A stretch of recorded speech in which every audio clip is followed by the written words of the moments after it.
નમસ્કાર, નિર્માણ ન્યૂઝ સાથે હું છું યજ્ઞ। જોઈએ આજના વિગતવાર સમાચાર। તો લોકસભા ભારતીય જનતા પાર્ટીના ઉમેદવાર પરસોત્તમ રૂપાલા દ્વારા કરવામાં આવેલા વિવાદાસ્પદ નિવેદનને લઈને ક્ષત્રિય સમાજ દ્વારા ઠેર ઠેર વિરોધ પ્રદર્શનના કાર્યક્રમો પણ કરવામાં આવ્યા હતા। ત્યારે ગુજરાત કરણી સેનાના અધ્યક્ષ રાજ શેખાવતે કમલમ ખાતે કેસરી ઝંડા અને મજબૂત દંડા સાથે ક્ષત્રિયોને વિરોધ પ્રદર્શન માટે જોડાવાનું કહ્યું હતું।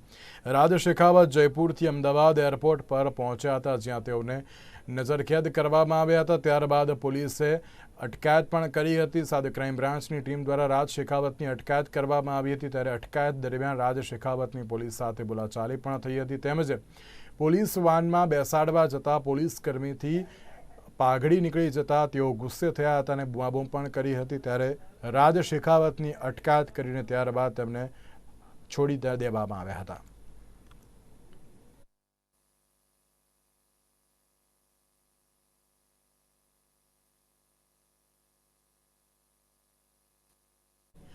રાજકોટથી ભાજપના ઉમેદવાર પરસોત્તમ રૂપાલાના વિવાદિત નિવેદનને લઈને ક્ષત્રિય સમાજ દ્વારા ઠેર ઠેર વિરોધ કરવામાં આવી રહ્યો છે। ત્યારે ગુજરાત કરણી સેનાના અધ્યક્ષ રાજ શેખાવતે બપોરે કમલમ ખાતે કેસરિયા ઝંડા અને દંડા સાથે ક્ષત્રિયોને વિરોધ પ્રદર્શનમાં જોડાવા માટે હુંકાર કર્યો હતો। ત્યારે તેઓ જયપુરથી અમદાવાદ એરપોર્ટ ખાતે પહોંચ્યા હતા। પોલીસે અટકાયત પણ કરી હતી, નજરકેદ પણ કરવામાં આવ્યા હતા। ત્યારબાદ રાજ શેખાવતને જબરદસ્તી પકડીને પોલીસ વાનમાં બેસાડી દેવામાં આવ્યા હતા। દરમિયાન રાજ શેખાવતની પાઘડી નીકળી જતા તેઓ ગુસ્સે પણ થયા હતા। ત્યારે સમગ્ર ઘટના વિડીયોમાં કેદ પણ થઈ હતી। ત્યારે રાષ્ટ્રીય રાજપૂત કરણી સેનાના આગેવાન રાજ શેખાવતની અટકાયત અને પાઘડી ઉછળવા બાબતે સંકલન સમિતિના પ્રવક્તા કરણસિંહ ચાવડાનું નિવેદન પણ સામે આવ્યું હતું।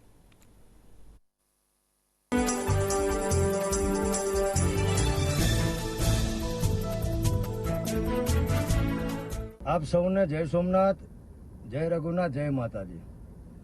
આજે શ્રી રાષ્ટ્રીય રાજપૂત કરણી સેનાના અગ્રણી આગેવાન ભાઈ શ્રી રાજ શેખાવતજી એ આહવાન કર્યું હતું કમલમના ઘેરાવનું।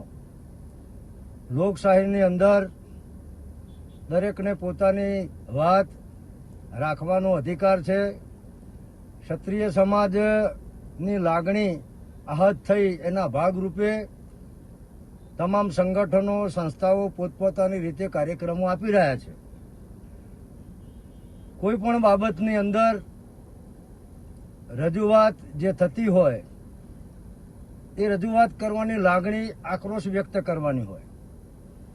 મેં આજે જોયું કે ગુજરાતની પોલીસ દ્વારા એમની અટકાયત કરવાના ભાગરૂપે જ્યારે એમને પોલીસના વાહનમાં બેસાડવામાં આવી રહ્યા હતા ત્યારે બાજુમાં ઊભેલા એક પોલીસ અધિકારી, કર્મચારી દ્વારા એમની પાઘડી ઉછાળવામાં આવી, પાઘડી ઉતારી લેવામાં આવી।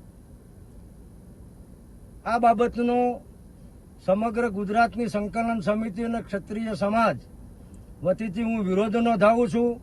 આ પગલાંની નિંદા કરું છું, આ પગલાંને વખોડી નાખું છું। પાઘડી એ સ્વમાનનું પ્રતીક છે, સ્વાભિમાનનું પ્રતીક છે। પાઘડી એ કોઈ વ્યક્તિગત બાબત નથી। પાઘડી એટલે અસ્મિતા, પાઘડી એટલે ગૌરવ, પાઘડી એટલે આન બાન શાન। તો હું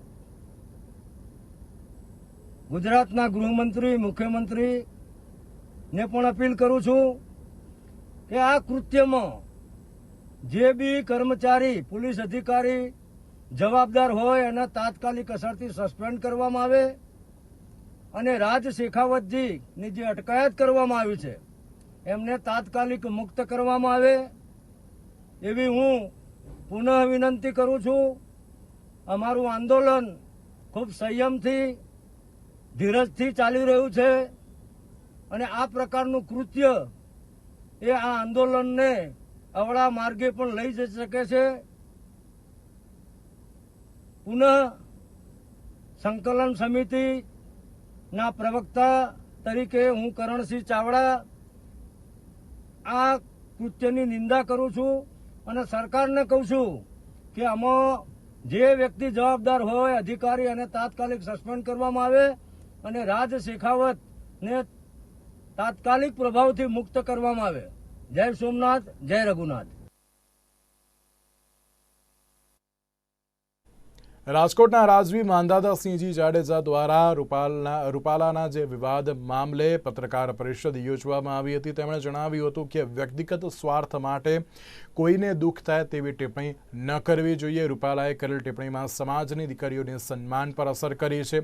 એક રાજ પરિવાર તરીકે હું ભારતીય જનતા પાર્ટીને અપીલ અને વિનંતી કરું છું કે આ મામલે સુખદ સમાધાન લાવે. અમારો સમાજ બુદ્ધિજીવી સમાજ છે, રાષ્ટ્રહિતમાં નિર્ણય કરશે. આપણે બધાએ રાષ્ટ્રહિતમાં વાદ વિવાદ નહીં પણ ચર્ચા કરવી જોઈએ. કોઈ પણ અપમાનજનક શબ્દની હું ઘોર નિંદા કરું છું તેવું તેમણે જણાવ્યું હતું. એક દીર્ઘદ્રષ્ટિ હતી, એક એનું વિઝન અને મિશન પણ હતું. અને હું કેમ કે એ કમિટીનો એક સભ્ય છું અને મને એ યોગદાન દેવાનો મોકો અને અવસર પ્રાપ્ત થયો છે, તેનો રાજીપો પણ વ્યક્ત કરું છું. અને 5.5 એકર જેટલી એકતા નગરની અંદર જમીન સરકારે ફાળવી પણ દીધી છે. અને આશરે અંદાજે 10,000 સ્ક્વેર મીટરમાં એટલે કે 1 લાખ સ્ક્વેર ફીટમાં આ વિશિષ્ટ મ્યુઝિયમ ન ભૂતો ન ભવિષ્યતીનું જે નિર્માણ થવા જઈ રહ્યું છે, તેમાં અંદાજે 263 કરોડના ખર્ચે આ વિશિષ્ટ મ્યુઝિયમ અંદાજે સંભવિત 2026માં પૂર્ણ થઈ જનાર છે.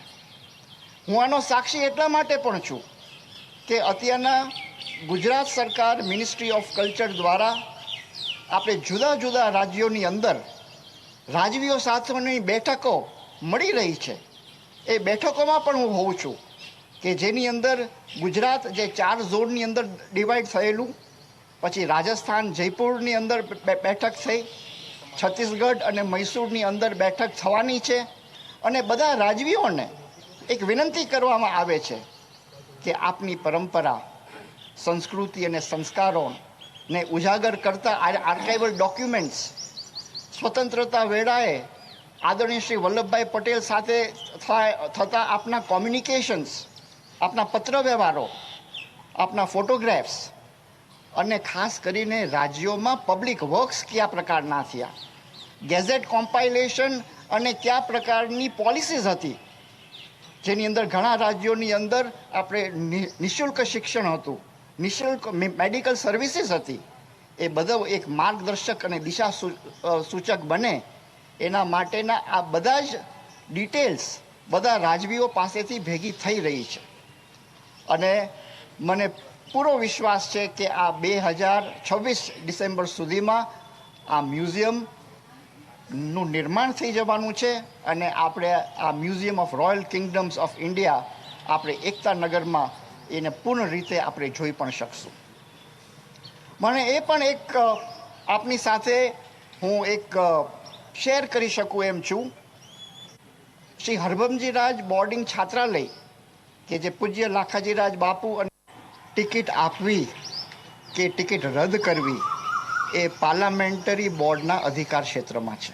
એનો સુખદ અંત શું હોઈ શકે એ મેં મારા આની અંદર મેં કીધેલું છે કે આપણે ક્ષત્રિય સમાજ અને ભારતીય જનતા પાર્ટી બંને મળીને કોઈક આના સમસ્યાનું નિરાકરણ કરે એવી મેં અપીલ હું કરું જ છું આપના માધ્યમ દ્વારા.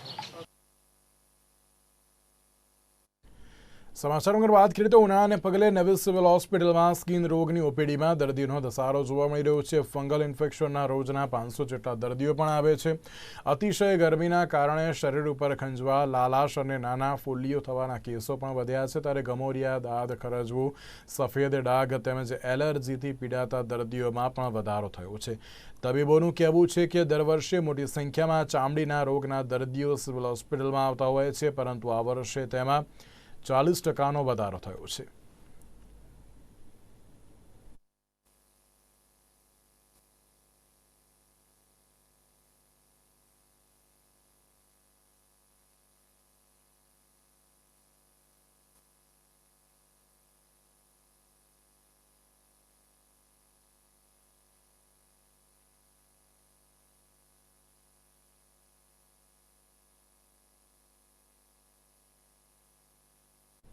120 કરોડના ખર્ચે નિર્માણ પામેલ રાજ્યની સૌથી ઊંચી રાજકોટની હોસ્પિટલના 5મા માળે આવેલ ઓપરેશન થિયેટરમાં 10 દિવસમાં બીજી વાર છતમાંથી પાણી ટપક્યું હતું. રાજ્યની સૌથી ઊંચી હોસ્પિટલના બાંધકામમાં જે રીતે પાણી અને લાકડા જેવી સ્થિતિ પણ અત્યારે તો જે જોવા મળી હતી, ત્યારે જનાના હોસ્પિટલ ખાતે GDPL નિર્માણ ન્યૂઝની ટીમ દ્વારા રિયાલિટી ચેક કરવા જતાં સિક્યુરિટી દ્વારા રોકવામાં આવ્યા હતા. સિવિલ અધિક્ષકની પરવાનગી વગર જનાના હોસ્પિટલમાં મીડિયાને પ્રવેશ ઉપર જે પ્રતિબંધ લગાવવામાં આવ્યો હોવાનું સિક્યુરિટીના સુપરવાઇઝરે જણાવ્યું હતું. ત્યારે ભ્રષ્ટાચારના પોપડા પર સિવિલ અધિક્ષક પડદો પાડવાની કોશિશ કરી રહ્યા છે. ત્યારે પ્રશ્ન એ થાય છે કે જનાના હોસ્પિટલમાં ચાલતી પોલમ પોલને શું સિવિલ અધિક્ષક છુપાવી રહ્યા છે?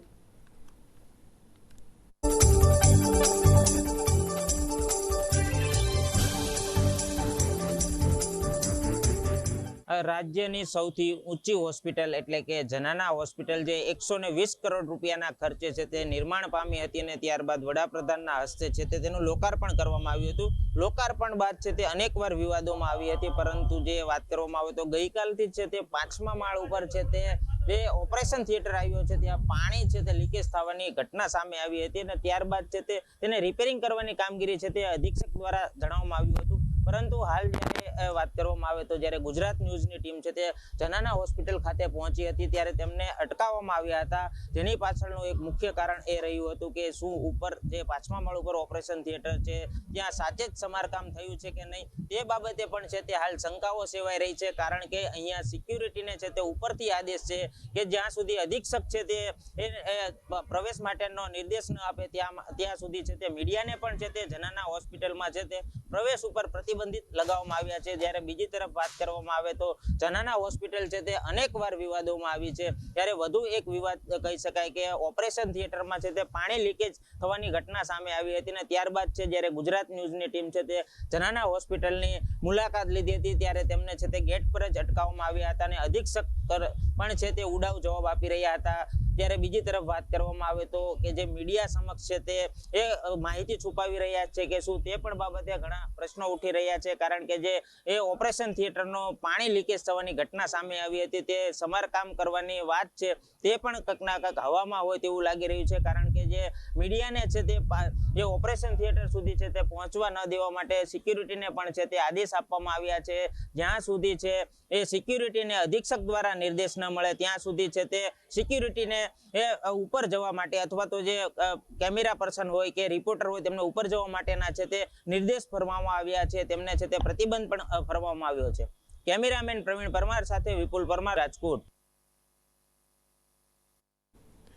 ઇલેક્ટોરલ બોન્ડ પર દેશભરમાં ચર્ચા વિચારણા વચ્ચે કચ્છમાં ઇલેક્ટોરલ બોન્ડ મારફતે ખેડૂત પરિવારના વળતરના 11 કરોડ રૂપિયા ભારતીય જનતા પાર્ટીના ખાતામાં જમા કરાવવાનો કૌભાંડ પ્રકાશમાં આવ્યા બાદ નિર્માણ ન્યૂઝની ટીમ સમગ્ર મામલે ખેડૂતના ઘરે પહોંચી હતી. સહિત કચ્છભરમાં ચર્ચાસ્પદ બનેલો મુદ્દો કે કચ્છના ખેડૂતે 11 કરોડ રૂપિયા રાજકીય પક્ષને ઇલેક્ટોરલ બોન્ડના માધ્યમથી ફંડ આપ્યું હતું.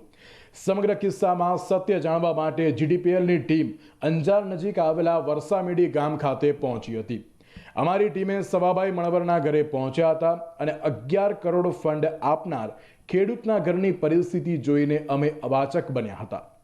તે ખેડૂતે એટલે કે પરિવારના મોભી આ પ્રકરણમાં પ્રકાશમાં આવ્યા બાદ સૌ પ્રથમ વખત GDPLની ન્યૂઝ ચેનલ પર આવ્યા હતા અને જે રીતે અંજારની વેલ્સપન કંપની દ્વારા જમીન સંપાદન બાદ વળતર પેટે ખેડૂતને ચૂકવવાની રકમના ડબલ થઈ જશે તેવી લાલચ આપીને ઇલેક્ટોરલ બોન્ડ ખરીદ્યા હતા અને બાદમાં રકમ ભારતીય જનતા પાર્ટીના ખાતામાં જમા કરાવી દીધી હતી.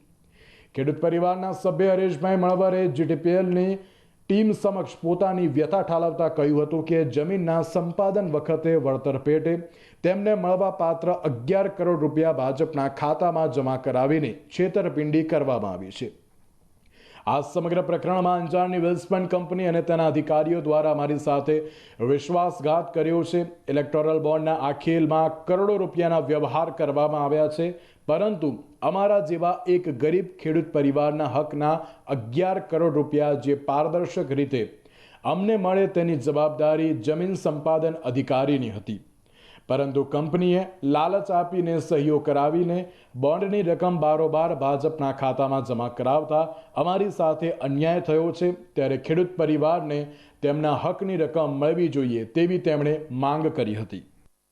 સાહેબ, આપણે તો શરૂઆતથી એ જ કહેતા આવ્યા છીએ ને હજી જ આપણે એ જ કહેશું કે આપણા કોઈ ભારતીય જનતા પાર્ટીને ફંડ ગયો છે કે શિવસેનાને ગયો છે કે કોંગ્રેસને ગયો, આપણો એ મુદ્દો છે જ નહીં. અને અમને તો ખબર નથી કે અમારા પૈસા ક્યાં ગયા છે. અમને તો એમ જ ખબર છે કે અમારા SBIમાં પૈસા જમા છે.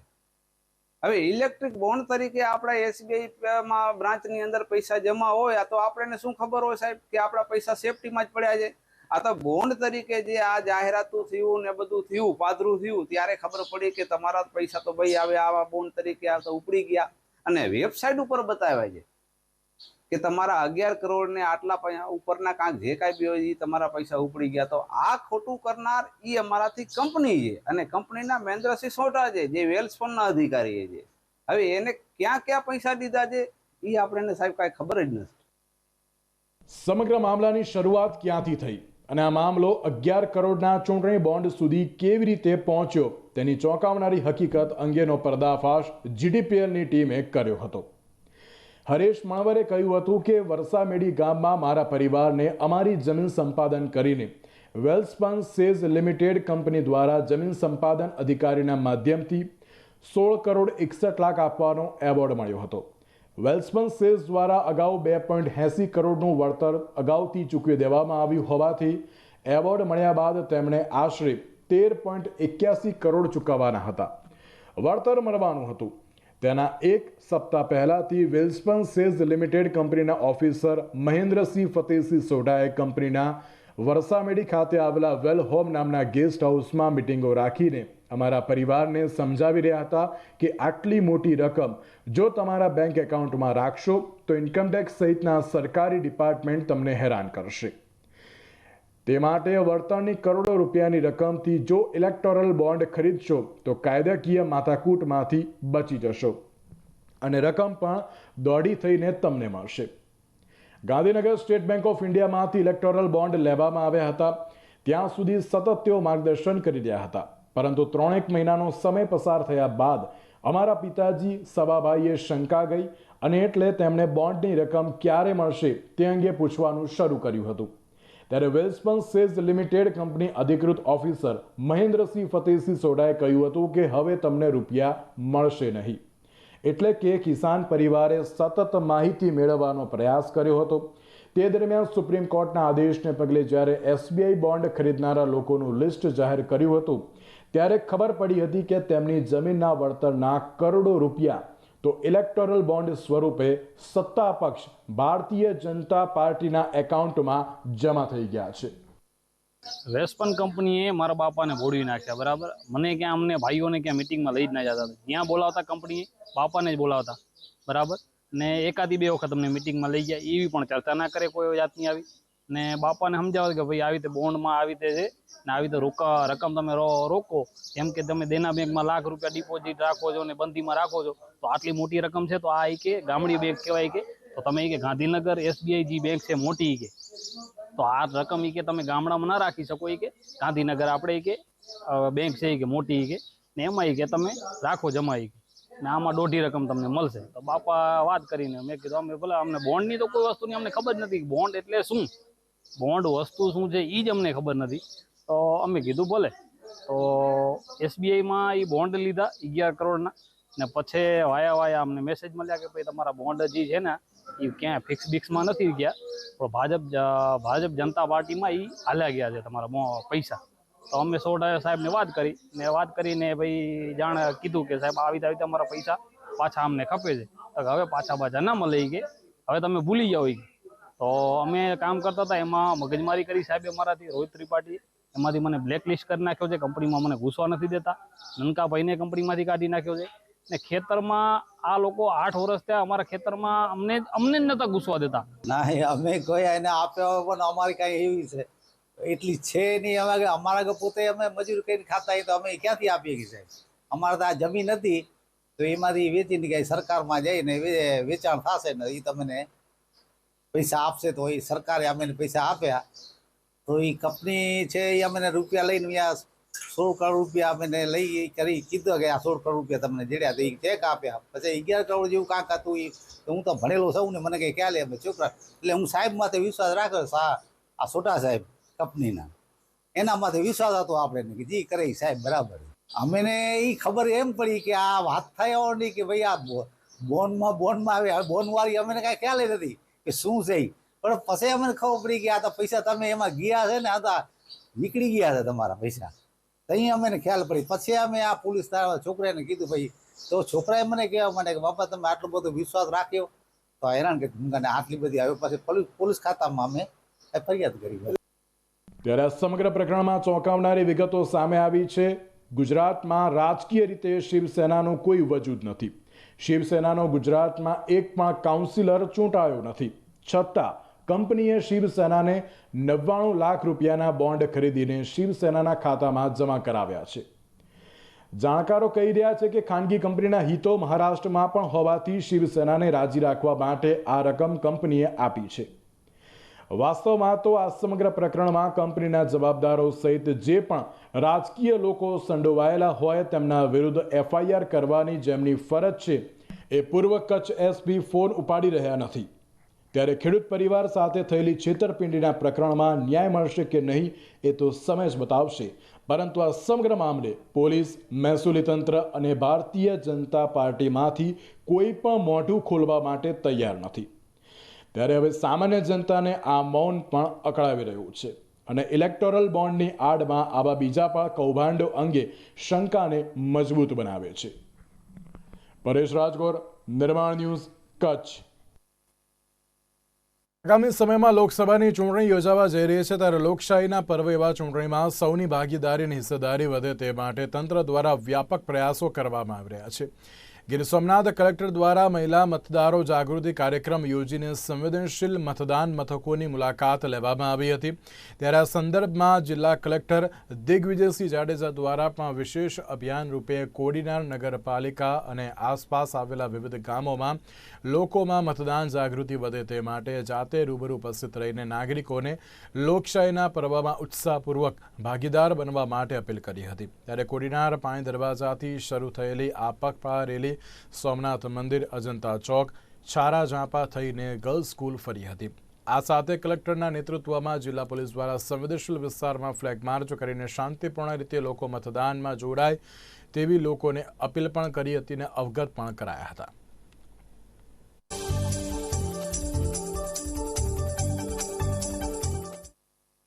આજે જે સંવેદનશીલ મતદાન મથકોની મુલાકાત હતી જોઈન્ટ અમારી અને એસપીની, અને જે મતદાન જાગૃતિ અંગેનો પણ અમારો ભેગું એમાં કાર્યક્રમ હતો. એટલે આજનો હેતુ એ છે કે લોકો જે 7મી મે આપણું મતદાન છે એમાં નિર્ભીકપણે ઘરની બહાર નીકળે અને પોતાનો કિંમતી મત છે એ આપે.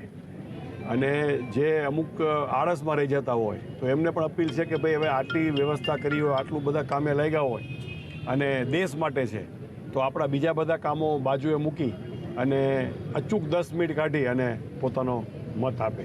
અમે સ્વીપ એક્ટિવિટીમાં અમે એક કોટન બેગ બનાવેલી છે અને એમાં 2 છે કે પર્યાવરણનો પણ સંદેશ જાય અને સાથે વોટિંગના પણ લખ્યું છે કે 7 તારીખે મતદાન અવશ્ય કરો. એ અમારી આ બેગ છે એ પણ અમે લોકોને આપીએ છીએ અને કીધું અમે અપીલ કરી હમણાં આ જ લઈને નીકળવું બહાર, લોકો વાંચે ને એટલે એને ખબર પડે કે ભાઈ આ હેમરિંગ જેવું કે 7 તારીખે મત નાખવા જવાનું છે, 7 તારીખે મત નાખવા જવાનું છે. ગાંધીનગર લોકસભાના ઉમેદવાર અમિત શાહના સમર્થનમાં મુખ્યમંત્રી ભૂપેન્દ્ર પટેલે સંપર્ક અભિયાનનો પ્રારંભ કર્યો છે. ત્યારે અમદાવાદના વેજલપુર વિધાનસભામાં સોસાયટી સંપર્ક અભિયાનમાં મુખ્યમંત્રી ભૂપેન્દ્ર પટેલ ઉપસ્થિત રહ્યા હતા. ત્યારે વિવિધ સોસાયટીના ચેરમેન અને સેક્રેટરી સાથે તેમણે સીધો સંવાદ કર્યો હતો. સાથે જ બોડકદેવ વોર્ડના વસ્ત્રાપુર વિસ્તારના 27 બૂથની સોસાયટીના ચેરમેન, સેક્રેટરી તથા સામાજિક આગેવાનો સાથે સીધો સંવાદ કર્યો હતો.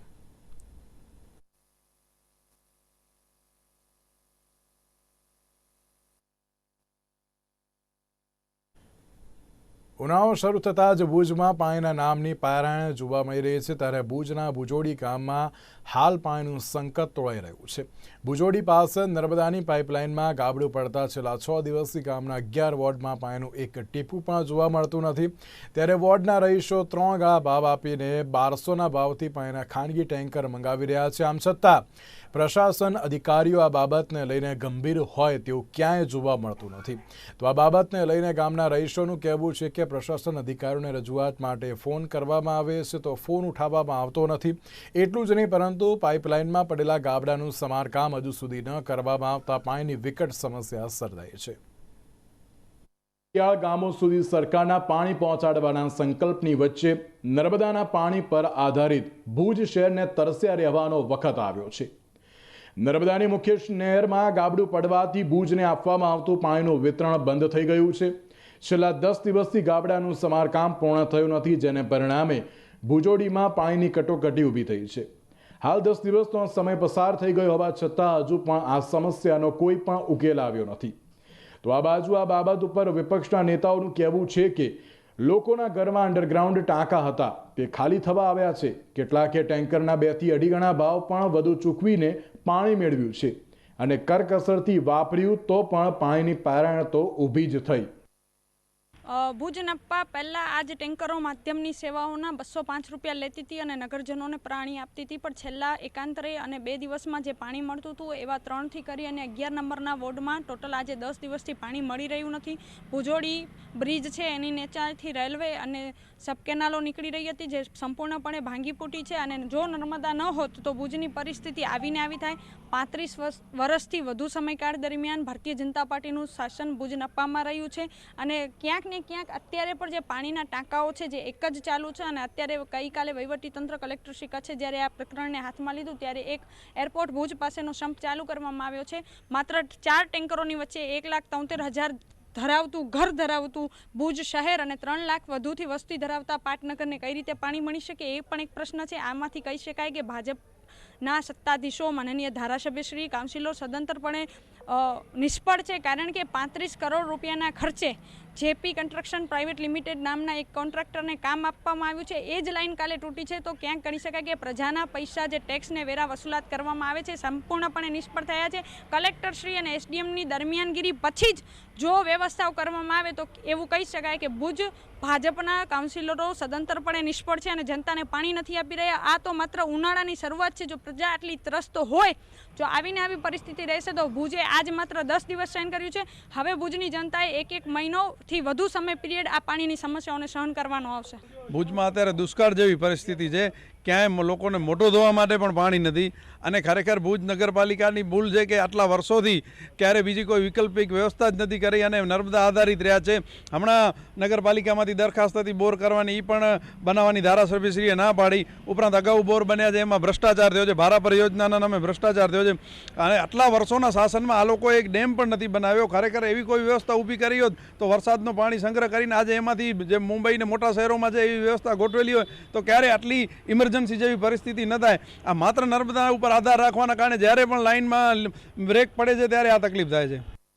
તો આ બાબતને લઈને અહીંના સ્થાનિકો જણાવે છે કે પાણીને લઈને ખૂબ જ ખરાબ પરિસ્થિતિ છે.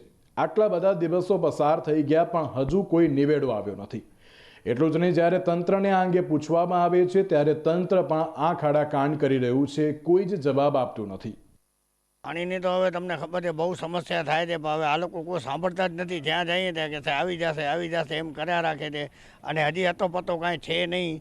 એટલે અમે અહીંયા આવ્યા છીએ એના માટે કાઉન્સિલર વાઇઝ આ લોકો કહે છે કે કીધો છે ખાલી એમ જ કહે છે. અને ટ્રેક્ટરના સામાન્ય માણસ 1200 થી 1500 રૂપિયા કેમ ખર્ચી શકે? મધ્યમ વર્ગ હોય તમે પોતે વિચાર કરો. આજે જેને 10, 12, 15 હજાર રૂપિયા પગાર હોય એ કેમ કરે? ઘર કેમ હલાવે? આ મોંઘવારીમાં બધું મોંઘું છે, કાંઈ સસ્તું નથી. તો માટે મહેરબાની કરી પ્રજાનો સુખ વિચારે એના માટે સારું છે. આ લોકો બધે માટે બહુ ઘણી બધી તકલીફ છે. અત્યારે 4-5 દિવસથી બિલકુલ પાણી નથી આવતું. છોકરાને સ્કૂલમાં જવાનું હોય છે અને બિલકુલ અત્યારે પાણી નથી આવતું. ટેન્કર નોંધાવી તો કાંઈ જવાબ નથી મળતા અહીંયા કને. એ તો જે તે મતલબ સમજી લો કે નગરપાલિકાના હોય એમને રજૂઆત કરતા હોય, પણ હજી સુધી કાંઈ ઠેકાણું જ નથી. કે છે પાઇપ તૂટી ગયા છે, પાઇપ તૂટી ગયા છે, પણ કાંઈ ખબર નથી પડતી ક્યાં કને પાઇપ તૂટી ગયા છે, શું છે. આટલા બધા દિવસ થોડી હોય કાંઈ. બહુ ઘણી બધી પ્રકારની મુશ્કેલ છે. પાણી વગર અત્યારે જીવનમાં બીજું કાંઈ છે જ નહીં. પાણી તો મેઇન છે. પાણી વગર શું કરે માણસ? 1200 1500 રૂપિયા 3 દિવસ સુધી તો વેટિંગ પડ્યા છે પ્રાઇવેટ ટેન્કર. બધી બહુ સમસ્યા છે. કોઈ જવાબ જ નથી આપતું. ક્યાંય પણ કોઈ જવાબ નથી આપતું. આ બાબતને લઈને ભુજ નગરપાલિકાનો પ્રમુખ ઘનશ્યામ ઠક્કર દ્વારા આશા વ્યક્ત કરવામાં આવી છે કે આગામી 72 કલાક સુધીમાં ભુજના રહીશોને નર્મદાના નીર મળી જશે. મુખ્ય લાઈન કે જે પુરવઠો જે લાઈનમાંથી ભુજ શહેરને આપણે મળે છે એ લાઈનમાં ભંગાણ પડતા અને એ લાઈન આપણી આ જે નવો ભુજોડીનો બ્રિજ છે એ બ્રિજની નીચે આવી જતા એમાં પ્રશ્નો નવા થયા હતા. પછી ટેમ્પરરી અહીંયાથી બીજો કોઈ નેટવર્ક નહોતો, તો એ નેટવર્ક માટે 600ની એક આપણી પાસે અમૃત યોજના અંતર્ગત એ લાઈન હતી. એ લાઈન ચાલુ કરાવવાના આપણે પ્રયત્ન કર્યા. લાઈન ચાલુ એ થઈ ગઈ, પણ એ લાઈનમાં 20 થી 25 જગ્યાએ ફોલ્ટ હતા. એની કારણે આપણે ભુજ શહેરને પુરવઠો પાણીનો પૂરો નહોતા પાડી શક્યા, કે વચ્ચે જ રસ્તામાં જ ક્યાંક ને ક્યાંક ભંગાણ પડતા હતા. એ લાઈનમાં પણ એ લાઈન પણ ઝડપભેર આપણે રિપેર કરાવી. જે વિકલ્પ 2માં બીજી લાઈન આપણે ચાલુ કરી હતી એ લાઈનમાં પણ આજે ભુજ શહેરમાં પાણી પહોંચતું થયું છે અત્યારથી. એટલે આવનાર 24 48 72 કલાકની અંદરમાં ભુજ શહેરને થોડું થોડું પાણી બધા જગ્યાને મળવાનું શરૂ થઈ જશે. ભુજ નગરપાલિકા દ્વારા ટેન્કરની વ્યવસ્થા કરવામાં આવી છે. દરેક વોર્ડ વાઇઝ ટેન્કર પણ કલેક્ટરશ્રીના માર્ગદર્શન હેઠળ અને પ્રાંત અધિકારી અને ભુજ નગરપાલિકાના ચીફ ઓફિસર દ્વારા આ વ્યવસ્થા ઊભી કરવામાં આવી છે. દરેક વોર્ડમાં જે પણ નાગરિકોને પાણીની જરૂરિયાત હોય ત્યાં થોડો અત્યારે વાપરવા જેટલું પાણી પણ આપવામાં આવી રહ્યું છે. વાત રહી પ્રાઇવેટ ટેન્કરોની, તો કદાચ પ્રાઇવેટ ટેન્કરોવાળા મનમાની કરતા હશે તો મારા ધ્યાનમાં નથી, પણ નગરપાલિકા દ્વારા અત્યારે આ જે મા નર્મદાના પેયજળ ભુજને બંધ થયા છે એટલા માટે ટેન્કર સુવિધા જે પણ નાગરિકો ભુજના છે એમના માટે નિઃશુલ્ક કરવામાં આવી છે. અને ઘર વપરાશ જેટલું પાણી અત્યારે બધાને મળી રહે એના માટે વ્યવસ્થા કલેક્ટરશ્રી એ પણ વધારાના ટેન્કર ફાળવ્યા છે. નગરપાલિકાના અધિકારી ચીફ ઓફિસરશ્રીઓ પણ તે વ્યવસ્થા સંભાળે છે પાણીના ટેન્કર ઉપરથી. હાલમાં જોઈએ તો ભુજ શહેરમાં છેલ્લા 10 દિવસથી પાણીની સમસ્યાએ માઝા મૂકી છે, ત્યારે પ્રાઇવેટ ટેન્કર પણ 1200 રૂપિયા લઈ રહ્યા છે. ચૂંટાયેલા જનપ્રતિનિધિઓ પણ જનતાની કોઈ વાત સાંભળી રહ્યા નથી. ત્યારે હવે પ્રજાએ શું કરવું જોઈએ? પાણી એ જીવન જરૂરિયાત છે, પરંતુ નેતાઓના પોતાના ખિસ્સા ભરવા માટે જે ચૂંટાય છે તેના ફળ સ્વરૂપ ભુજમાં આજે ઇમરજન્સી જેવી પરિસ્થિતિ સર્જાઈ છે. પરેશ રાજગોર, નિર્માણ ન્યૂઝ, ભુજ. વધુ સમાચાર માટે આપ જોતા રહો નિર્માણ ન્યૂઝ. નમસ્કાર.